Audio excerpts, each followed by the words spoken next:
सत साहिब जयबंदी छोड़ की भाइयों, आजकल जिसको देखो वो बाबा बनने की फिराक में लगा हुआ है।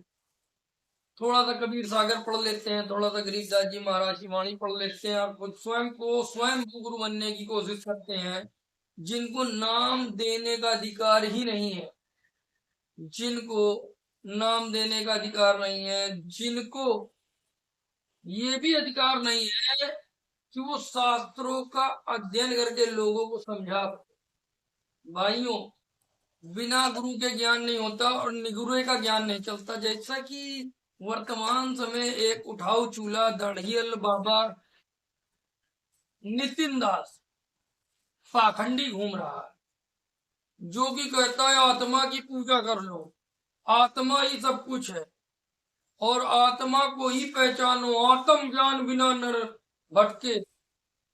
आत्म ज्ञान, आत्म ज्ञान। तो भाई आत्म ज्ञान क्या कर लोगे? आत्म ज्ञान में आत्म ज्ञान तो बस इतना है कि हम आत्मा है, हम शरीर नहीं, और हमें परमात्मा पाना, जहां जाने के बाद परम शांति प्राप्त हो।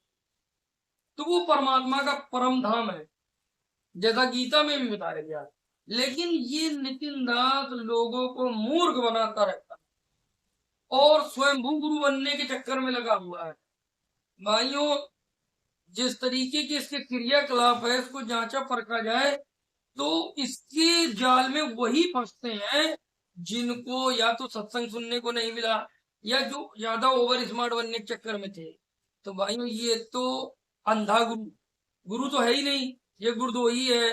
इसके जो गुरु थे वैराग साहब, जिससे इसने ज्ञान लिया, उससे पहले ये राधा स्वामी का चेला था, जो बूंद समुद्र में मिल जाने वाला ज्ञान देते थे कि आत्मा एक बूंद है, परमात्मा समुद्र है, और बूंद ऐसे मिलती है परमात्मा से जैसे समुद्र में पानी की बूंद मिल जाती तो समुद्र हो जाता है।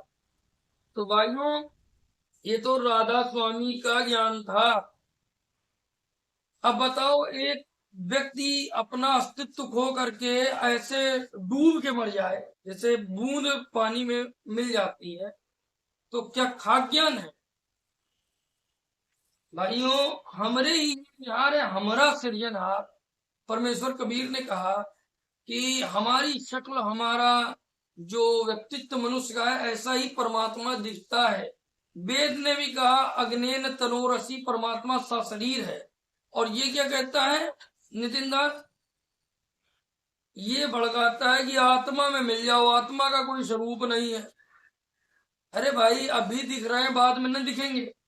जबकि जब धर्मदास जी महाराज सतलोक गए हैं, उन्होंने गद्दी पे परमेश्वर कबीर को पाया कि यही सत्य पुरुष है और आंखों देखा वृत्तांत बताया। तो भाइयों, वो संत कौन है, वो महात्मा कौन है जो ये बता दे कि वो वासुदेव जिसका सब जगह वास है, वो महात्मा ही दुर्लभ है। और वो महात्मा स्वयं संत रामपाल जी महाराज हैं। आपको हम एक सत्संग सुनाएंगे संत रामपाल जी महाराज का, जिसके प्रमाण को जानकर आप स्वयं सिद्ध कर लेंगे संत रामपाल जी महाराज ही वो पूर्ण संत हैं, वो तत्वदर्शी हैं, जिनके ज्ञान को जानकर आप सतलोक चले जाएंगे उनकी दी हुई दीक्षा के द्वारा। तो चलिए शुरू करते हैं उस सत्संग को जो बेहद इंपॉर्टेंट है, सत्संग। श्लोक में गीता जी 7वें अध्याय के 19वें श्लोक में लिखा कि बहु नाम जन्माना मनते ज्ञानवान नाम प्रपत्ते, कि ये ज्ञानी आत्मा जो है ये बहुत बहुत जन्मों के किसी अंत के जन्म में कोई एकाध मेरी लेवल तक की भक्ति करता, अग्रम तक की, ना तो नीचे की भक्ति में लगे रहते। और कहते वासुदेव सर्वम इति स महात्मा सुदुर्लभ, ये बताने वाला कि वासुदेव माने सर्वशक्तिमान, सर्वव्यापक, सबका मालिक ही पूजा के योग्य है, वही सर्व सुखदायी है, वही तीनों लोकों में प्रवेश करके सबका धारण पोषण करता है।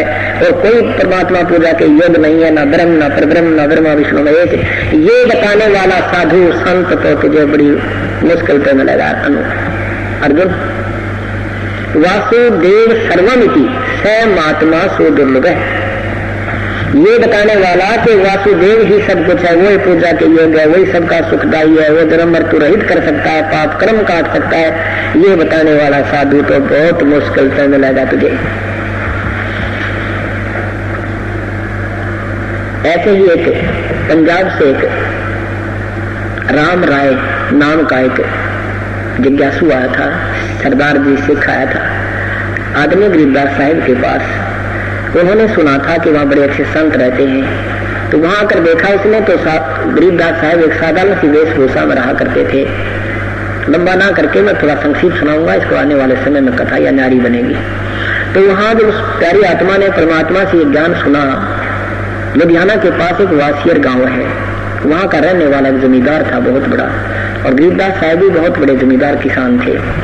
तो तब उन्होंने ये विचार सुने तो उस समय उन्होंने कहा था राम राय जी ने कि प्रभु हे भगवान, ये ज्ञान तो हमें आज तक किसी ने बताया को ना, हमारे तो ब्रह्मा विष्णु महेश तक ही अटका रखा हमारे को। तो परमात्मा कहते तत्व भेद कोई ना कह रे झूम करा, ये पैसे ऊपर नाच सुन रे झूम करा, अर्गों में कोई है नहीं रे झूम करा, कोटों मध्य कोई नहीं रे झूम करा, अर्गों में कोई गर्क सुनो रे झूम करा।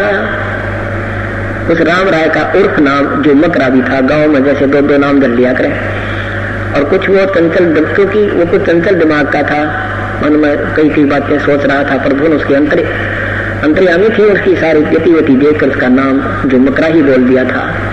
और उसको वहां गाँव में भी झुमकरा कहा करते, तो वो समझ गया भाई ये तो भगवान ने पढ़ा है, जो मेरा वो वास्तविक नाम भी बता दिया। और फिर कुछ और लीला भी की थी मालिक ने। तो क्या बताते हैं कि इस ज्ञान के बताने वाला तुझे करोड़ों संतों में तो मिला नहीं, अरबों में कोई गर्क मिलेगा। इसकी छोटी मोटी जैसी कथा को सुनकर कबीर साहब के सागर में पढ़कर छोटी मोटी क्या करनी और भी पा जाएंगे आपने, वो बकवाद करनी जो गरीबदासी या कबीरपंथी अपने आप को कहते हैं, ज्ञान उनको पूर्ण नहीं है। तो यहाँ कहते हैं अरबों में कोई गर्क सो रहा झुमकरा। गर्क मीन सारा समाधान भी हो, ज्ञान भी तरती वाइज वो देता हो, और उसके पास आदेश भी हो नाम देने का। ऐसा संत तो तुझे अरबों में मिलेगा। और तत्व भेद ये कहे कि रोजी रोटी पे उड़ बैठे हैं, तत्व भेद कोई ना कह रहे झुमकरा, ये पैसे ऊपर नाच सुनो रहे झुमकरा।